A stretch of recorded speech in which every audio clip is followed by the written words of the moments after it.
자, 그 키 확립 프로토콜을 살펴보고 있습니다. 그래서 키 확립 프로토콜은 크게 키 전송 프로토콜과 키 동의 프로토콜로 분류할 수 있고, 이 분류는 뭐에 의한 분류냐 하면은 키를 누가 만드냐 여기에 있고요. 보통은 키 전송 프로토콜은 한 참여자가 키를 만들어서 다른 참여자한테 주는 형태가 되겠고, 키 동의 프로토콜은 한 참여자가 만드는 것이 아니라 참여하는 모든 사람들이 같이 기여해서 만드는 방식입니다. 그래서 키 전송 프로토콜을 좀 살펴봤고, 예시로 두 가지 예시를 여기에 포함했는데, 이 예시가 중요해서 포함된 건 아니에요. 여기 보시면 연도가 78년도 그리고 81년도예요. 상당히 오래전입니다. 근데 요거를 통해서 제가 간단하게 말씀드리고 싶은 사항은, 여기 있는 학생들 중에 또 대학원 진학하실 분들도 있을 거예요. 근데 지금 여기 있는 프로토콜은 우리가 수업 시간에 학부에서 충분히 설명하고 분석하고 하는 수준의 프로토콜입니다. 근데 그런 프로토콜들이 78년도, 80년도 당시에는 되게 어려웠던 거죠. 그거에 대한 개념이 없으니까 이렇게 만들어 놓고도 이게 여러 가지 문제점이 있다는 거를 그 당시에는 잘 몰랐고, 또 지금 생각해 보면 되게 별로인 프로토콜이 되게 유명한 논문지에 실린 그런 논문이에요. 그래서 이걸 보면 우리가 이제 대학원 가면은 새로운 연구를 해서 논문을 쓰고 석사학위 논문을 쓰고 이제 학위를 받아야 되는데, 이게 학문 분야에 따라서는 상당히 성숙되어 있는 학문 분야는 여러분들이 가가지고 석사인 경우에도 뭔가는 새로운 연구 결과를 내놔야 되잖아요. 학위 논문으로. 그게 어려울 수 있어요. 그러니까 어떤 분야가 한 30년 동안 많이 연구가 돼가지고 지금은 이게 수준이 이렇게 되어 있고 해결이 안 된 것들이 있어요. 근데 이 해결이 안 된 것들은 10년, 20년째 해결이 안 되고 있는 거예요. 근데 그걸 갑자기 여러분들이 가서 해결하겠다? 그거는 쉽지 않습니다. 그래서 대학원에 가서 또 연구 분야를, 물론 또 각 분야마다 지금 또 연구하고 있는 것들이 있겠지만, 분야에 따라서는 상당히 성숙되어 있는 분야는 가서 어떤 좋은 성과를 내기가 쉽지 않을 수 있다라는 걸 말씀드리고, 또 예전에는 상당히 잘 몰라가지고 그랬던 것들이 지금은 상당히 이제 이론도 또 그거에 대한 원리들도 잘 알려지기 때문에 그런 것들이 이제는 학부 수준에서 강의가 되는 거죠. 뭐 예전에는 뭐 빠른 정렬 같은 것도 논문에 실렸을 거 아니에요, 처음에는. 그렇죠? 근데 지금은 그런 빠른 정렬을 논문에 실을 수는 없잖아. 그렇죠? 그래서 그렇게 우리가 연구들이 진행된다는 걸, 옛날 한 20년 전 논문들을 보면은 보통 거기에 있는 논문들의 내용들은 학부 수준으로 내려온 게 많아요. 왜냐하면 그거에 대한 이론이 많이 발전됐고 잘 알려지면 이제 저 같은 사람도 이해가 되고, 저 같은 사람이 이해되면 여러분한테 여러분 수준에 맞게 설명할 수가 있게 되는 거죠. 그래서 그렇게 진행된다는 걸 좀 한번, 예전에는 이런 거 갖고도 논문, 아주 훌륭한 논문지에 실리고 박사학위 받고 그렇단 거예요. 지금은 책도 없죠, 이런 거 갖고 하기에는. 그래서 그런 것들을 우리가 한번 생각해 보시면 좋겠고, 이제 키 동의 프로토콜을 설명드릴 건데, 제가 교과목 소개 때 말씀드렸듯이 정보보호, 암호 기술은 수학이 많이 들어가는 그런 분야입니다. 근데 가급적이면 수학을 안 설명드리고 이 내용들을 설명드리고 싶습니다.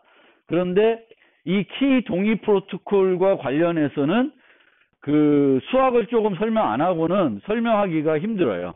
그래서 이 수업에서 수학을 많이 설명 안 할 텐데 이 부분은 꼭 좀 해야 될 것 같아서 이제 소개를 하는데, 이제 공개키 기술은, 우리가 지금 현재 쓰는 공개키 기술은 크게 두 가지 문제를 사용하고 있습니다. 하나가 인수분해 문제이고요. 또 하나가 이산대수 문제예요. 그래서 두 문제를 주로 활용하고 있는데, 그 중에 이산대수 문제가 뭔지를 조금 설명해 드리고자 합니다. 이산대수 문제는 에서는 군이라고 하는 새로운 수체계를 사용해요. 수체계. 뭐 어려운 개념은 아니고, 이 군이라는 거는 이항 연산에 의해서 닫혀 있는 집합을 말해요. 특정한 이항 연산에 대해서 닫혀 있는 집합. 닫혀 있다는 거는 이 집합에 있는 원소 두 개를 빼서, 이항 연산이니까 피연산자가 두 개가 되는 연산자죠. 곱셈, 뭐 덧셈, 뭐 이런 걸 거예요. 근데 이 집합에 있는 두 개의 원소를 빼서 연산을 적용시키면 그 결과는 다시 집합에 들어가는 거예요. 그러면은 이 집합은 해당 연산에 대해서 닫혀 있다 그래요. 예를 들어서 집합이 1, 2, 3, 4, 5, 6이고요. 연산이 뭐냐 하면은 곱하기인데, 곱해가지고 끝내는 게 아니라 나머지 7을 합니다. 연산이 곱한 다음에 나머지 7하는 그 연산을 우리가 저 동그라미로 표시할게요. 그럼 이 동그라미 연산을 이용해서 여기에 있는 임의의 두 원소를 끄집어내 가지고 연산을 취하게 되면은 그 결과는 항상 저 집합 내로 들어옵니다. 당연하겠죠. 모두 7했으니까 여기에 7이 없으면 7 모두에서 0이 안 되겠죠. 그래서 요 원소들을 가지고 6개의 원소들을 가지고 이제 연산을, 곱셈 연산을 하게 되면은 닫혀 있어요. 그런데 이 군이라는 건 닫혀 있어만 되는 게 아니라 몇 가지 요구사항이 더 있습니다. 하나가 항동원이 존재해야 되겠고, 모든 애들이 역원이 존재해야 되겠고, 결합법칙이 성립해야 돼요. 근데 이 연산에 대해서는 그것들이 다 성립합니다. 여기서 항동원은 뭐냐 하면은 어떤 원소에 이 항동원을 적용시키면, 이항 연산을 적용시키면은 자기 자신을 얻는 거예요, 결과가. 당연히 곱셈에서는 항동원이 1이 되겠고, 덧셈 계열에서는 항동원이 뭐가 되겠어요? 0이 되겠죠. 모와 0을 더하면 자기 자신이 되잖아요.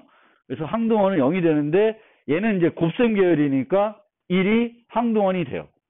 그러면 1이 항동원일 때,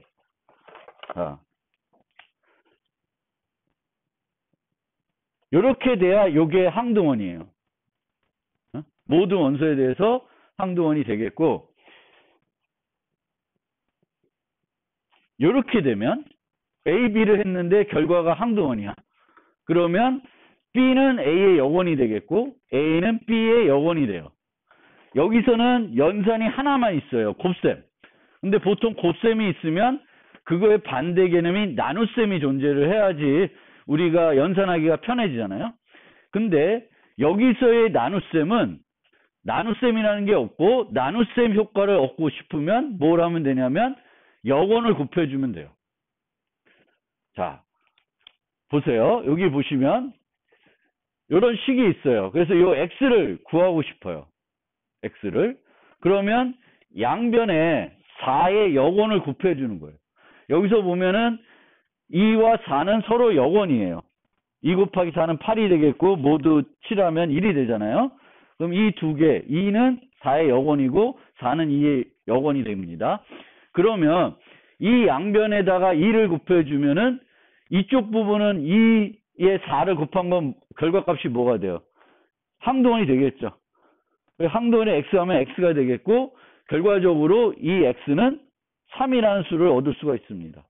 그래서 우리는 보통 이렇게 했을 때 x를 구하려면 4로 나누죠. 그렇죠? 일반적인 수책에서 4로 나누겠을 거예요. 근데 이 군에서는 4로 나누는 것이 아니라 4의 그 집합에서의 여권을 구하고 그 여권을 곱해가지고 제거하는 형태로 연산을 진행하게 됩니다. 그래서 여권을 곱하면 나눗셈 효과가 있다. 그 다음에 여기에는 어떤 원소 5를 갖고 한번 해봤더니 5를 계속 거듭 제곱하는 거예요. 5에 5, 그 다음에 그 결과에다 다시 또 5 이렇게 계속 적용하는 거예요.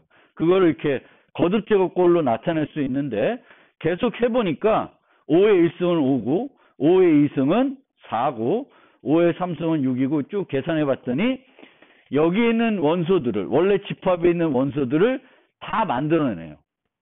그 다음에 여기서 5의 7승 하면 뭐가 될까? 1이니까 다시 5가 되겠죠. 그럼 반복을 하는 거예요. 이 과정을 계속 반복을 하게 됩니다. 5, 4, 6, 2, 3, 1 다시 또 그 과정을 5를 곱하면서 계속 반복을 해요. 그래서 이 5는 거듭 제곱을 계속하면 여기 있는 원소들을 다 만들어내기 때문에 이 5를 이 군의 생성자라고 그래요. 모든 원소들을 만들어낼 수 있기 때문에 생성자라고 합니다. 2를 한번 해보면 2의 1승은 2고 2의 2승은 4고요. 2의 3승은 얼마예요? 여기서 8인데 8은 뭐가 돼? 1이 되죠. 그럼 얘는 어떻게 되겠어요? 1, 2, 4, 1, 2, 4를 반복하겠죠. 그러니까 얘는 저 군의 생성자가 아니에요. 2는 생성자가 아닙니다. 그런데 5는 생성자예요. 해보면 3도 생성자예요. 생성자예요. 그러면 이렇게 생성자를 가지고 있는 군을 우리는 순환군이라 그래요. 순환군. 생성자가 존재하는 군을 순환군이라고 합니다. 그 다음에 이제 이산대수 문제를 이제 얘기하게 되는데 이렇게 이제 순환군을 해서 생성자를 우리가 사용해 가지고 어떤 수들을 표현할 수가 있어요. 그러면 4가 주어졌을 때 이 4는 4의 기저 5에 대한 이산대수가 뭐냐라고 물어보면은 2예요. 그러니까 얘를 구하는 거예요. 로그 5의 4. 내가 추가했는데 방금 로그 5의 4. 얘를 구하는 게 이제 이산대수 문제예요. 이산대수 문제. 그러면 얘를 구하는 게 어려울까요? 아니면 불가능할까요? 얘는 어떻게 하면 구할 수 있어요? 5가 생성자인 걸 알기 때문에 5의 1승부터 계속 해보는 거예요. 그럼 언젠가는 4가 나오겠죠. 그러면 그 나오는 순간 요 이산대수를 알아내는 거예요. 그런데 현재 이 군의 이 군의 크기는 이 집합의 크기로 나타내는데 이 크기는 6이에요. 6이죠. 그러면 생성자 갖고 6번 해보면 다 만들어지는 거예요. 금방 찾겠죠. 근데 군의 크기가 뭐 256비트 막 이렇게 되면 해봐야 되는 게 256승계가 있는 거예요. 군의 크기가 크면. 그래서 군의 크기가 크면은 일일이 다 해봐가지고 어떤 애가 주어졌을 때 이게 G라는 군이 있고 이 G를 요 조그만 G가 생성하는 애예요. 생성자예요. 그러면 이 생성자를 이용해서 요걸 이렇게 X를 임의로 선택해가지고 Y를 계산할 수는 있죠. 이 군 정보도 알고 이 사용한 연산이 모두 곱하기 모두 P다라는 것 알고 있어요. 다 알고 있는 거예요. 알고 있지만 이렇게 계산한 다음에 Y와 G를 주는 거예요. 그러면 X를 계산해 보라는 거예요. 이게 이산대수 문제입니다. 그러면 G의 1승, G의 2승 해서 구할 수 있고 이 방법 말고 이건 전수조사하는 거죠. 전수조사하는 거 말고도 이산대수를 찾는 알고리즘들이 존재를 해요. 근데 그 알고리즘들의 시간 복잡도는 어떻게 될까요?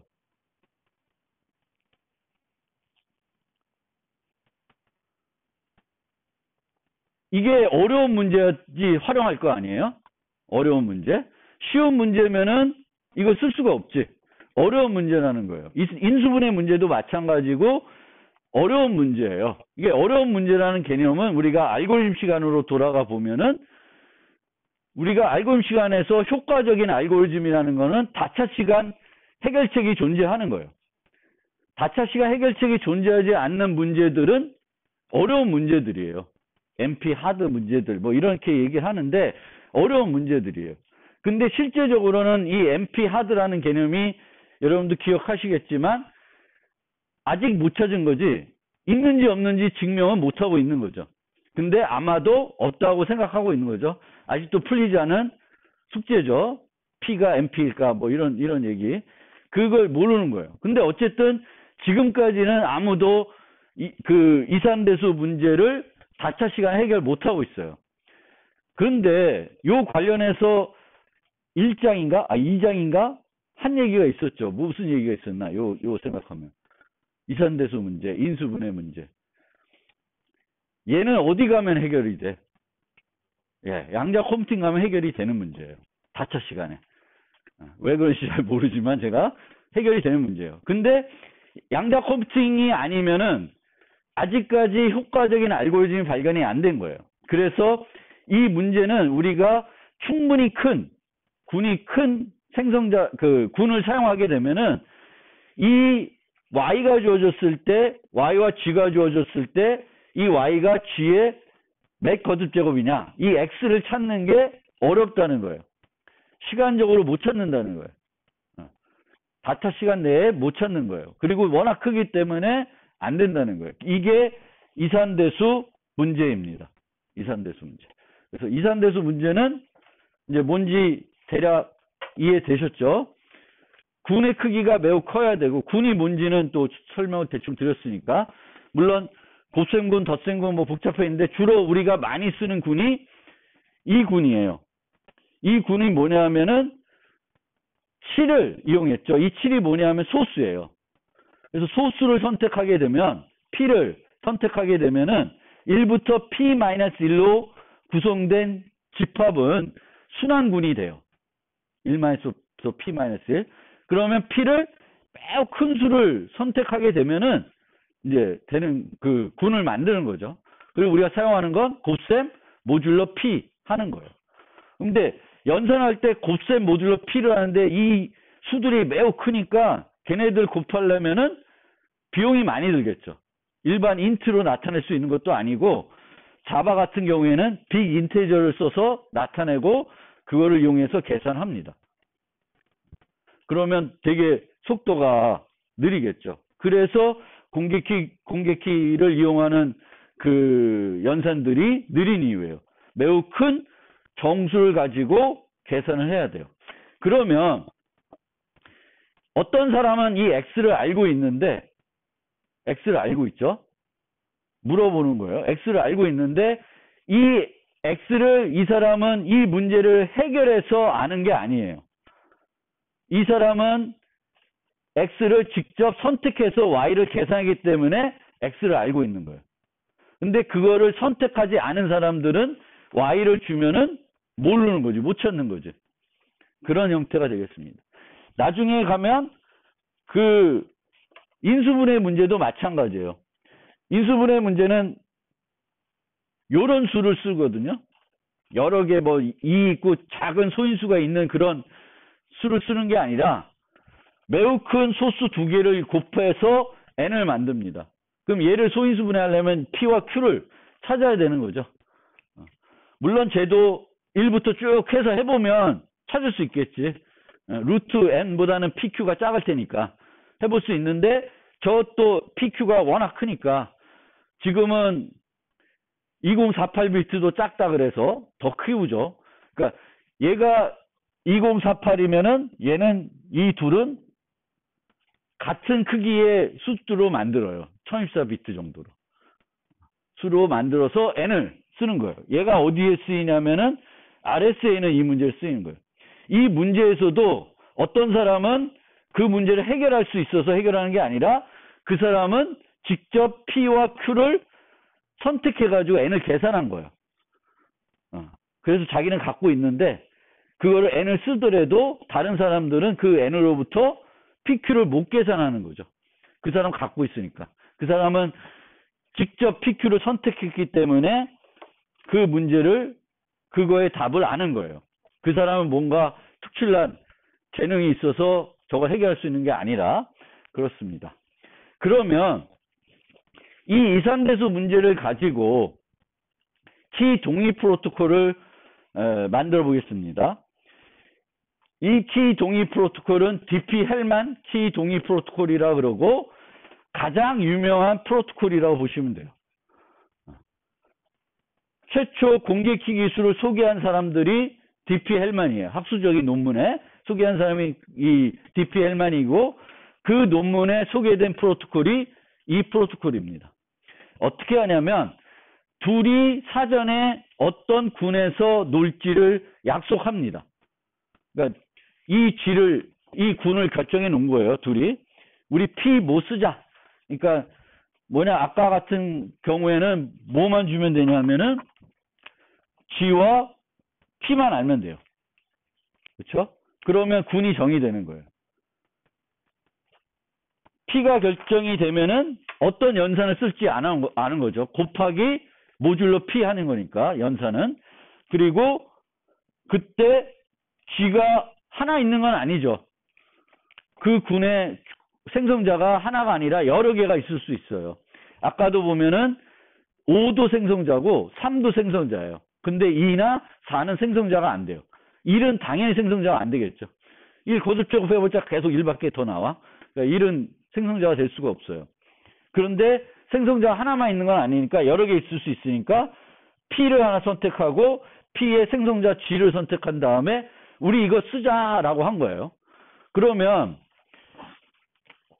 이 G에 여기에 올라갈 수 있는 수들은 1부터 P-1까지예요. 1부터 P-1.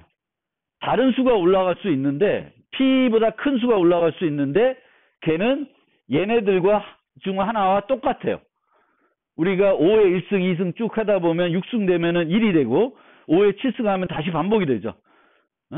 그러니까 실제적으로 이 위에서 서로 다른 값을 줄 수 있는 건 1부터 P-1까지예요. 그럼 1부터 P-1까지 사이의 수 중에 얘는 뭘 고르냐면은 A를 고른 거고 얘는 B를 고른 거예요. 근데 서로 A와 B를 골랐는데 양쪽은 뭘 고르는지 몰라. 그리고 GA와 GB를 서로 교환합니다.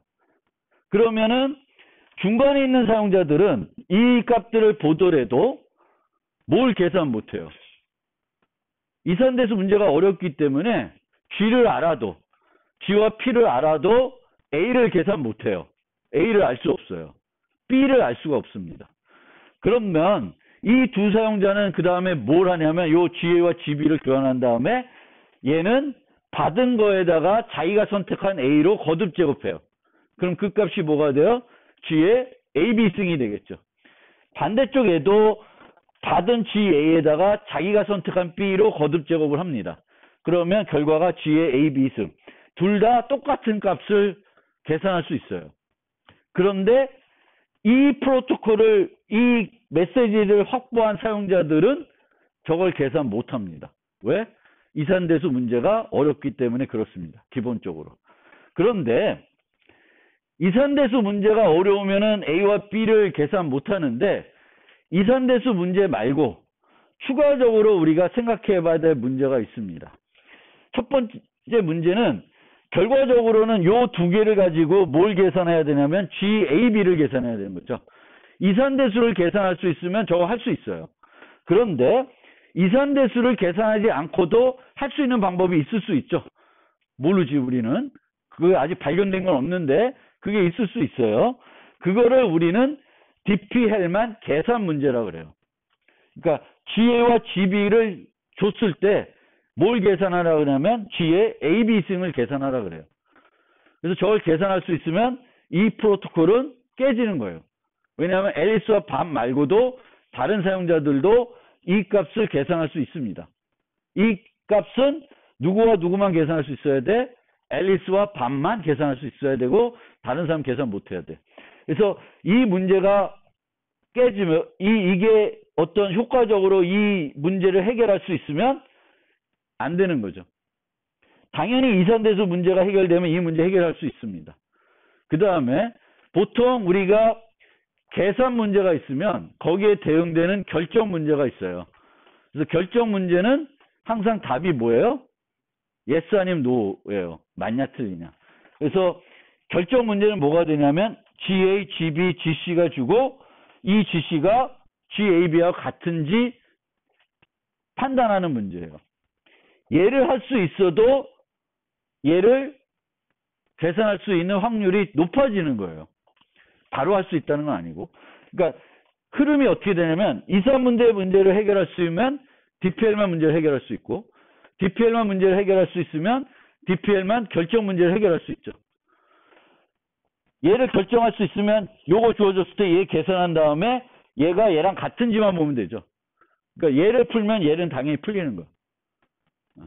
그래서 이런 푸는데 이 셋 중에 하나라도 뭔가 해결책이 나오면은 저 프로토콜은 안전한 프로토콜이 안 되는 거죠.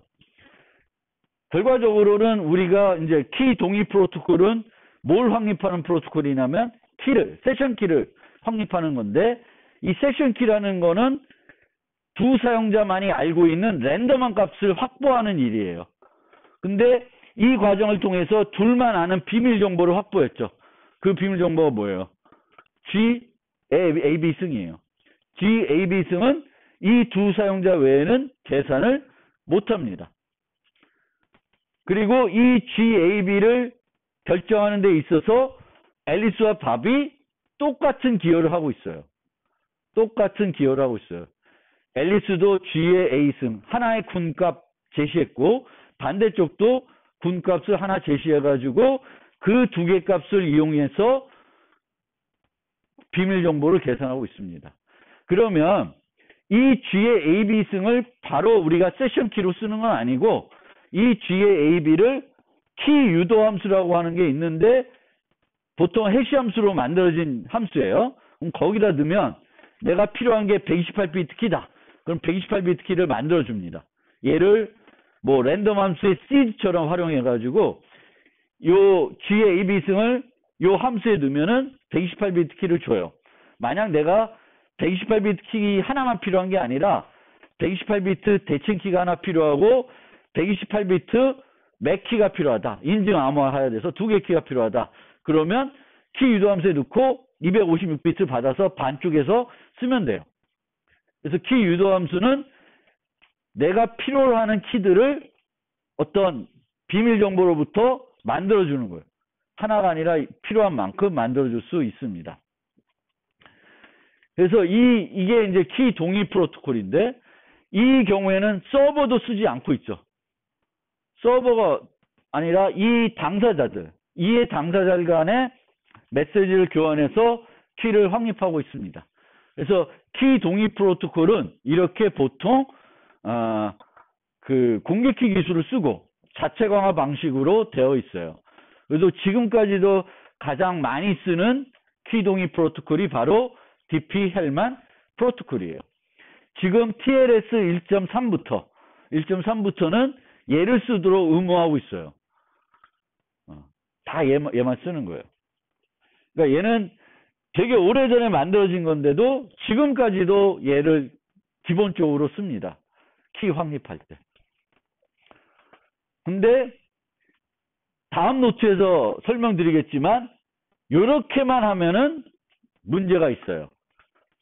요 문제점이 있는데 이 문제점 때문에 어떤 문제가 발생하는지는 다음 노트에 설명드리겠습니다. 그래서 키 동의 프로토콜은 이런 형태대로 한쪽 사용자가 어떤 값을 제시하고 다른 쪽 사용자가 값을 제시합니다. 그러면 그 제시된 값을 가지고 키를 만들어요.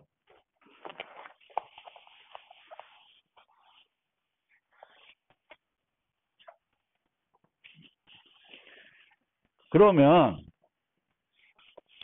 잠깐 요 노트에 없는 딴 얘기를 해보면 방금 보신 거는 공개키 기술 이산대수 문제라는 수학 문제를 이용한 키 동의 프로토콜이에요. 그러면 우리가 봤던 키 전송 방식, 대칭 키만 이용하는 데서는 키 동의 프로토콜을 못 만드냐? 만들 수 있습니다. 예를 들면은 이렇게 합시다.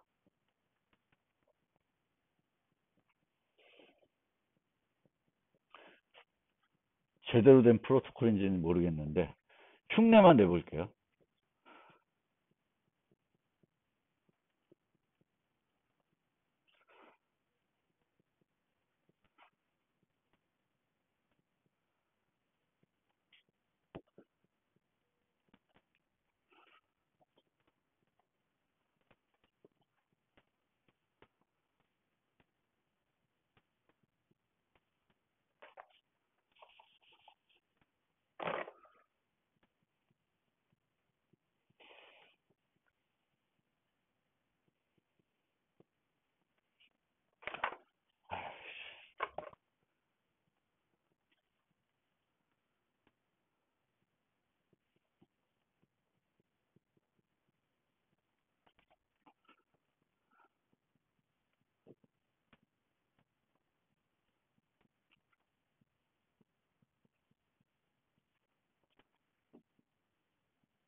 대략적으로 대충 머릿속에 그린 걸 그린 건데 여기에 보면은 원래 우리가 썼던 그 키 확립, 키 전송 프로토콜은 앨리스가 서버에 요청하면 서버가 세션 키를 만들어서 줘요. 양쪽에다가 주는 형태가 되는데 이 방식은 뭐냐면은 앨리스와 밥이 각자 난스를 하나씩 선택합니다. 그리고 그거를 비밀로 서버에게 줘요. 그러면 서버는 그 정보를 다시 양쪽에게 줘요. 알 수 있게끔. 그러면 앨리스와 밥은 상대방이 이번에 선택한 난스 값을 알게 되는 거죠. 앨리스는 MB를, 밥은 NA를 알게 됩니다. 그리고 이 MB와 NA는 한 번도 평문으로 안 나갔어요. 그러면 이 MB와 NA는 누구만 알고 있어요? 서버와 앨리스와 밥만 알고 있습니다. 그러면 세션 키를 어떻게 만드냐면은 교환됐던 난수 두 개, 앨리스가 선택한 난스, 서버가 선택한 난스를 가지고 만드는 거예요, 세션 키를. 그러면은 이런 형태로 만들게 되면 얘도 키 전송 방식은 아니죠. 서버가 키를 안 만들었어요. 앨리스도 키를 안 만들었어요. 밥도 키를 안 만들었어요. 누가 만들었냐? 앨리스와 밥이 똑같은 기여를 하고 있습니다. 앨리스도 똑같은 크기의 난스 값을 제시했고 밥도 똑같은 크기의 난스 값을 제시해서 두 값을 이용해서 세션 키를 계산하게 됩니다. 그러면 이렇게 해도 키 동의 방식이 되는 거예요. 근데 뭐 이렇게 할 바에는 그냥 아까 DPL만 쓰는 게 자체 강화 방식이 더 효과적이니까 이렇게는 많이 안 쓰는데 제가 이걸 보여드리는 이유는 키 동의 프로토콜은 무조건 DPL만 같은 형태로만 공개키 기술 써야 되냐? 그런 건 아니고 결국 키 동의 방식은 뭐가 핵심이냐면은 누가 혼자 만드는 게 아니라 참여자들이 그 세션 키 만드는데 기여하는 거죠.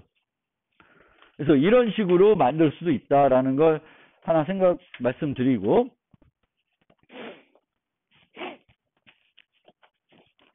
이 키 동의 프로토콜도 키 확립 프로토콜의 한 종류이니까 키 확립 프로토콜이 만족해야 되는 요구사항이 뭐였냐면 키의 비밀성, 키의 용도,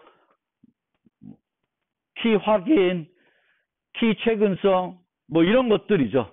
이런 것들을 다 이 키 동의 프로토콜도 만족을 해야 돼요. 근데 이렇게만 보면은 키의 용도나 최근성이나 이런 것들이 확인이 안 된다고 생각을 하잖아요. 근데 한 가지만 보면 키의 최근성은 어떨까요?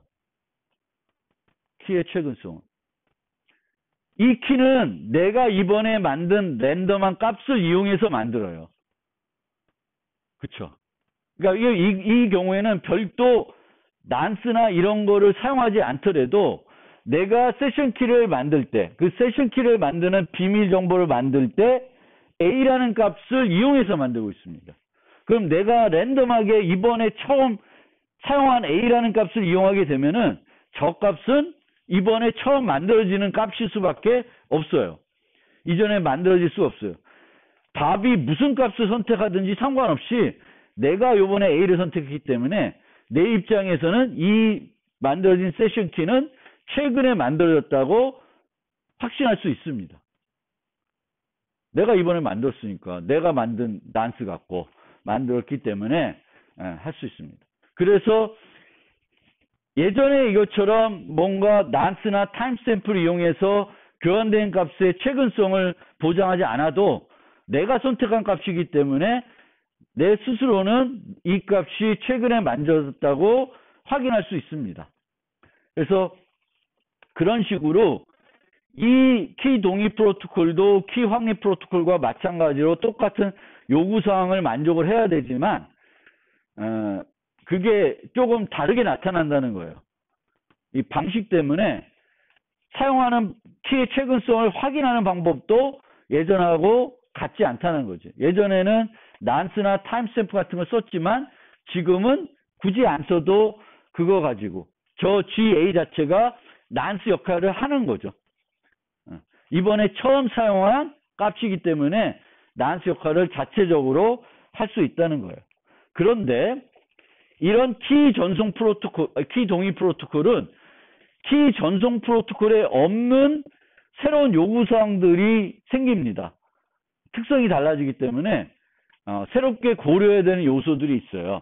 그래서 한 가지 소개를 하면은 미첼이라는 사람이 키 제어 요구사항을 제공하면 좋겠다라고 얘기했는데 키 제어 요구사항이 뭐냐면은 두 사람이 기여를 하잖아요. 똑같은 어떤 크기의 값을 제공해 가지고 걔를 이용해서 최종적으로 세션 키를 계산하게 되는데 이 계산되는 세션 키가 특정한 값이 되도록 한 사람이 좀 더 많은 역할을 할 수 있으면 안 된다는 거예요. 그러니까 무슨 얘기냐면 여기서 GA를 줘요. 그럼 얘는 B를 하나 선택해서 GB를 주면 되는데 이 순간에 얘는 여기서 뭘 할 수 있냐면은 B를 여러 개 선택해 볼 수 있어요. B를 여러 개 선택해 가지고 다른 걸로 해보고 자기가 마음에 드는 걸로 결정한 다음에 GB를 줄 수 있습니다. 그 얘기는 이게 반응하는 이 밥이 얘보다는 GAB가 어떤 값이 될지 좀 더 영향을 줄 수 있다. 좀 더 많은 결정을 할 수 있다는 측면이 있다는 거예요. 이 사람이. 별로 중요한 얘기는 아닌데 여기 써있는 것처럼 중요한 문제는 아닌데 GA를 얘는 주고 끝나는 거죠. 그 주고 나면 얘는 결과적으로 A를 쓸 수밖에 없는 거예요. 근데 얘는 이 GB를 줄 때 여러 번 뭔가를 해볼 수는 있어요. 그걸 해가지고 뭔가 의미 있는 공격을 할 수 있는 건 아닌데 결과적으로 보면 그래도 앨리스보다는 밥이 좀 더 최종 세션 키가 어떤 키가 될지에 대한 그 결정에 더 많은 권한을 갖고 있다라고 얘기하는 거죠. 그러면 그 권한을 없애고 싶어요. 밥도 뭔가 유리하게 만들고 싶지 않아요. 그러면 어떻게 해야 되냐면은 동전 던지기 기억나세요? 우리 교과목 소개 때 소개했던 동전 던지기. 그래서 그 동전 던지기에서 그 동전 던지기를 하기 위해서 매우 큰 정수를 하나 선택해가지고 해시 함수에서 해시 값을 계산해 줬죠. 그렇죠? 그러면은 받은 사람은 이 해시 값을 계산할 때 사용된 x가 뭔지 모르는 거예요. 그리고 해시 함수는 또 충돌 회피이기 때문에 원래 썼던 x값 대신에 x 프라임으로 바꿔서 공개를 나중에 할 수 없어요. 똑같은 원리로 얘는 처음에 GA를 그냥 줬더니 얘가 뭔가 장난치를 할 수 있으니까 처음에 안 줘. 처음에 안 주고 내가 선택한 거에 해시 값을 주는 거예요. 해시 값을 주는 거예요. 그러면 아까 똑같이 밥 입장에서는 아까는 GA를 알았지만 여기서는 GA를 알 수가 없죠. GA를 모르잖아요. GA를 구할 수가 없죠. 그럼 얘가 할 수 있는 일이 없어진 거예요. 그래서 GB만 주는 거예요. 얘가 유리한 것도 없어요. 왜냐하면 얘가 유리하기 위해서는 여기서 GA를 줬는데 나중에 GA 줄 때 여기서 준 것과 다른 걸 줄 수 있으면 얘가 유리해진 거죠. 반대로. 근데 해시함수의 특성상 다른 걸 줄 수 없어요. 충돌을 찾기가 어렵기 때문에 다른 걸 줄 수 없습니다. 그래서 이런 식으로 어떤 값을 주는데 나중에 공개하는 거지. 주고 나서 공개는 내가 필요한 시점 가서 할 때 우리가 많이 쓰는 게 해시함수예요. 해시함수. 왜냐하면 해시함수는 일방향성을 보장하고 있고 충돌 회피를 하고 있어요. 그래서 내가 어떤 값을 이 사용자한테 주고 싶은데 그거를 지금 공개하면 안 돼. 근데 내가 나중에 딴 걸로 공개하면 안 돼. 그럴 때 이제 하는 거예요. 나중에 보면 이런 것도 있어요. 축구 시합 내기를 합시다. 내기를. 축구 시합이 좀 있으면 월드컵인데 월드컵에서 요번에 한국이 어디랑 하지? 대한민국이 어디? 우루과이. 수아레스가 딱 해가지고 수아레스가 손흥민이 물어버리면 어떡하지? 하여튼 우루과이하고 대한민국의 경기를 우리가 예측하는 거예요. 근데 내가 몇 대 몇으로 예측했는지는 얘랑 내기하는데 알려주고 싶진 않아. 근데 내가 안 알려주고 내기를 하게 되면 내가 나중에 2대 0으로 우리나라 이겼어. 그럼 내가 맞췄다고 얘기할 수 없잖아요. 그럼 그때 어떻게 하냐면은 내가 예측한 거를 해시를 해요. 내가 2대 0이라는 스코어를 해시 함수를 해서 해시 값을 주는 거예요. 그러면 이 상대방은 내가 공개한 해시 값이 있으니까 뭔지는 모르지만 나중에 공개할 때 그 해시 값에 맞는 값만 공개를 해야지 다른 값을 공개를 못 하겠죠.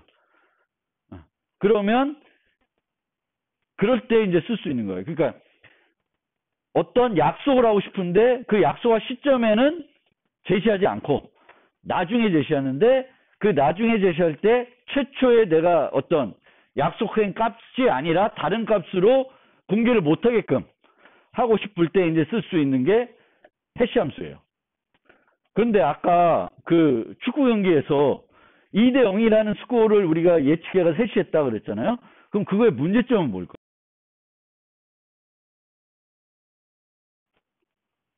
그냥 대한민국 2, 우루과이 0 이렇게 해서 요 문자를 해시했어요. 그럼 문제점이 뭘까요?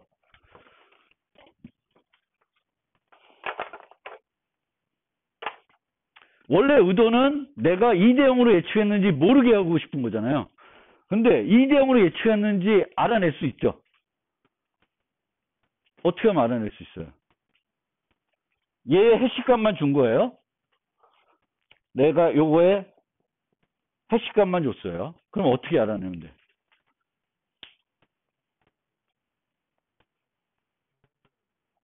그쵸? 뭐 축구 경기 예측하는데 경우의 수 10대 0으로 예측하지 않겠까 않을 거 아니에요? 그러면은 이게 몇 개 안 되니까 1대 0, 2대 0 이 포맷을 알면 다 해보면은 이 친구가 2대 0으로 예측했구나. 뭐 3대 1로 예측했구나. 다 알 수 있죠. 그래서 단순하게 이렇게 하면 안 되고 뭔가 여기에 또 큰 랜덤한 수를 넣어서 숨겨야지만 이제 못하는 거고 나중에 나는 공개할 때 얘만 공개하면 안 되고 요 R까지 같이 공개해야 되죠. 그렇죠? 그렇게 해더라도 내가 나중에 뭐 HR 해서 다른 거로 얘 값을 공개할 수는 없어요. 그걸 공개할 수 있다는 건 뭘 하는 거예요? 충돌을 찾을 수 있는 거죠. 근데 그거는 안 되니까. 근데 여기서도 그냥 요 없이 요렇게만 하면은 항상 해시 함수는 내가 해시하는 값의 범위가 작으면은 문제가 돼요. 다 해볼 수 있으니까. 그 동전 던지기에서도 영장 문제 우리가 풀었나? 연습 문제로. 그때도 이 x 값이 작으면 뭐가 문제가 돼? 100가지 수다. 내가 100가지 수 중에 하나 추측했다. 그러면 다 계산해 보면 되죠. 다 계산해 보면은 그 밥이 몇 번 어떤 수로 나를 이렇게 내가 추측해야 되는지 알아낼 수 있는 거죠. 그럼 내가 짝수를 맞출 수 있는 거 아니야. 그래서 이런 방법의 해시를 할 때는 여기에 들어가는 해시 값이 그걸 알아내고 싶으면 저게 대단히 큰 수여야 돼. 대단히 큰 수여야지 모든 걸 못 해볼 만큼 큰 수여야지만 저 효과를 얻어낼 수 있습니다. 키 확립 프로토콜의 최근 추세를 좀 말씀드리면 지금은 이제는 다 인증 암호화가 기본이에요. 메시지를 암호화할 때 인증 암호화를 한다. 그러니까 비밀성만 보장하는 게 아니라 비밀성과 무결성을 동시에 보장을 한다. 그래야 바인딩도 제대로 되고 여러 가지 공격들을 방어할 수 있어요. 그런데 예전에는 이런 프로토콜이면 KAB를 만든 다음에 A가 B한테 줄 때도 KAB를 쓰고 B가 A한테 줄 때도 KAB를 써요. 근데 지금은 그렇게 안 해요. 지금 그렇게 안 하고 어떤 식으로 하냐면 옛날에 봤던 프로토콜을 조금 요즘 추세로 바꿔버리면은 여기에 보면은 키를 하나 받아요. 옛날에 여기 KAB죠. 그쵸? 이 KAB를 A와 B가 받게 되겠고 이 이후로 A도 KAB만 쓰고 B도 KAB만 쓰는 거예요. 근데 지금은 그렇게 하지 않고 K를 서로 얻었잖아요. 이제 프로토콜 통해서 앨리스와 바비 K가 얻었어요. 그럼 이 K를 KDF에 넣습니다. 그래서 키를 여러 개를 만들어내요. 여러 개를 만들어내서 처음에 K1을 이용해서 키 확인을 합니다. 나랑 쟤랑 똑같은 걸 얻었는지. 그 다음에는 K2와 K3는 누가 쓰냐 하면은 앨리스가 쓰는 거예요. K4와 K5는 밥이 쓰는 거예요. 그러면 앨리스가 밥한테 줄 때 사용한 키와 밥이 앨리스한테 주는 때 사용한 키가 어떻게 돼? 달라지는 거죠. 그래서 같은 키를 안 쓰는 거예요. 그래서 키 세퍼레이션 프린시플이라는 거는 다른 거면 다른 키를 무조건 쓰는 거예요. 방향이 다르면 또 다른 키를 쓰고 심지어 요즘은 어떻게 하냐면은 이렇게 하는데 한번 메시지를 줬잖아요. 한번 메시지 줬어요. 그러면 그 키를 또 쓰는 게 아니라 키를 또 바꿔요. K2를 K2 프라임, K3를 K3 프라임으로 바꿔요. 어떻게? 해시에서 바꾸는 거예요. 그러면 1번 메시지 줄 때 쓰는 키와 3번 메시지 줄 때 사용하는 키가 달라지는 거예요. 계속. 근데 해시를 이용해서 다음 키를 계산하면은 내가 K2 프라임을 알게 됐어요. 그럼 K2 계산할 수 있어요? 못하죠. 못하지만 K2를 알면은 뭘 계산할 수 있어요? K2 프라임은 계산할 수 있어요. 그러니까 이렇게 해서는 바뀌는데 한쪽을, 그러니까 해시는 일방향이니까 한쪽으로는 못하지만 다른 쪽으로는 여전히 가능한 거예요. 그래도 추세는 이렇게 서로 메시지를 주고받을 때 다른 키를 쓰고 심지어 메시지마다 다른 키를 쓰게 프로토콜을 만듭니다. 그러니까 더 많이 복잡해지는 거죠. 근데 원리는 간단해요. 매번 똑같은 키를 안 쓰는 거예요. 한 세션 키인데 그 세션 동안에 원래 옛날에는 다 계속 KAB만 쓰는 거예요. 근데 지금은 그렇게 안 하고 앨리스 밥 간에 하면은 앨리스가 쓰는 키, 밥이 쓰는 키. 그러면 이 앨리스는 예전에는 세션 키 하나만 유지하면 되는데 지금은 4개를 유지해야 되겠죠. K1은 버리는 거예요. 키 확인하고 이 2개는 내가 쓰는 거고 이 2개는 상대방이 메시지를 보냈을 때 걔를 복구하고 확인하기 위해서 써야 돼요. 그러니까 키 4개를 내가 갖고 있어야 되는 거지. 그리고 만약에 할 때마다 바꾸면은 계속 바꾸는 거예요. 쟤도 바뀐 대로 풀면 돼요. 그게 이제 요즘 추세입니다.